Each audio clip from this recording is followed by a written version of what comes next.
Continuamos con el tema de presión. En este caso representaremos lo que es la variación de la presión con la altura. Si tenemos lo que es un objeto en el cual se introduce en agua, el objeto, como vemos, tiene un peso hacia abajo, que es el producto de la masa por la gravedad. Está una altura, una variación de altura, la altura 2. Aquí tenemos la altura 1, la fuerza que se le aplica al objeto hacia abajo. Hay una fuerza que es F2 ejercida de abajo hacia arriba al objeto. La densidad del objeto, como veíamos anteriormente, y la presión y la altura, en base a ello tenemos lo que es la presión 1 igual a la densidad por la gravedad por la altura 1. Y la presión 2 es el producto de la densidad por la gravedad por la altura 2.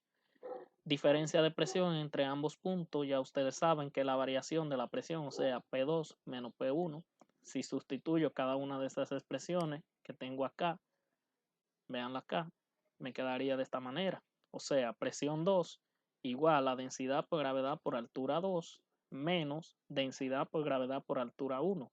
Si de acá obtengo el factor común densidad por gravedad, como está en ambos miembros, me quedaría expresado así. Densidad por gravedad por la variación de la altura. Y como sabemos que H2 menos H1 es la variación de la altura, podemos sustituirla acá y quedaría de esta manera. Presión 2 menos presión 1 igual a densidad por gravedad por la variación de la altura, ya que la variación de la presión es presión 2 menos presión 1. Y densidad por gravedad por la variación de la altura era esto, como ya lo habíamos demostrado anteriormente. Si despejamos desde acá, la presión 2 me queda acá. Si despejamos la presión 1 me queda de esta manera. Sabemos que la presión 2 es igual a la presión atmosférica, que es 1.013 por día a las 5 pascales. Y la variación de la altura despejada de la expresión original me queda de esta manera también. Aquí la presión absoluta, tomando en base a esta expresión, la presión absoluta es la suma de la presión atmosférica más el producto de la densidad por la gravedad por la altura. O sea que ese factor que está acá se le suma a la presión atmosférica y tendremos lo que es la presión absoluta. Para analizar, vemos lo que es un lago en el cual se introduce un objeto a una altura, en el objeto A en este caso. La presión absoluta de ese objeto es la presión atmosférica más la densidad por la gravedad por la altura en la que se encuentra. Ahora, si a un objeto B a más profundidad que el objeto A, la presión absoluta en este caso sería presión atmosférica más densidad por gravedad por la altura 2. Ya vemos que este objeto está a mayor profundidad, entonces este objeto B tiene mayor presión que el objeto A. A mayor profundidad, mayor presión. Un objeto C que está a una altura 3, mayor que A y B, la presión absoluta sería la presión atmosférica más la densidad por la gravedad por la altura 3. Y ya que en este caso la densidad del fluido es siempre la misma y la gravedad tiene el mismo valor, vemos que a medida de que la altura vaya variando, la densidad o la presión atmosférica en este caso sería mayor. El objeto C tiene mayor presión atmosférica que el A y el B. Tiene mayor presión absoluta que el A y el B, pero también el objeto B tiene mayor presión absoluta que el objeto A. Y el objeto D, que está a una altura 4, la presión absoluta es la presión atmosférica más la densidad por la gravedad por la altura 4. Para analizar y que les quede a ustedes cuál de los cuatro objetos usted cree que tiene mayor presión absoluta.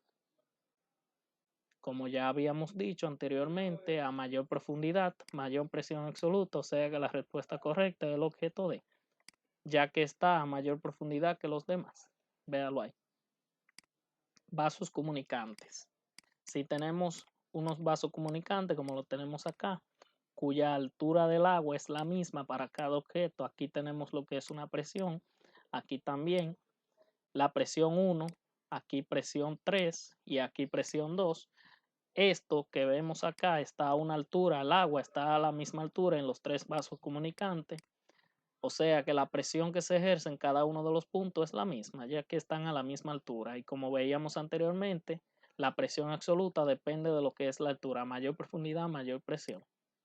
Si igualamos lo que es la presión 1 y la presión 2, sabemos que la presión 1 es la producto de densidad 1 por gravedad por altura 1, pero en este caso sumándosela a la presión atmosférica.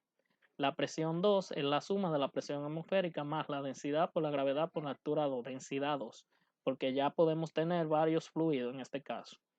Igualamos la presión 1 y la presión 2, o sea, esto que está acá igual a esto. Me queda de esta manera. Como es una igualdad y la presión atmosférica está sumándose en ambos miembros, yo puedo cancelar la presión atmosférica y también la gravedad. Y me quedaría de esta manera. Densidad 1 por altura 1 igual a la densidad 2 por la altura 2. Eso es cuando se tengan varios fluidos, o sea, podemos tener agua, aceite juntos en una columna en vaso comunicante, entre otros. Si de esta expresión despejamos las demás, me quedan de esta manera. La densidad 1, que si, como le había dicho, tengo aceite y tengo agua, quiero obtener lo que es la densidad del aceite, sería la densidad del agua por la altura del agua dividido entre la altura del aceite y así sucesivamente. La densidad 2 es igual a la densidad 1 por la altura 1 sobre la altura 2.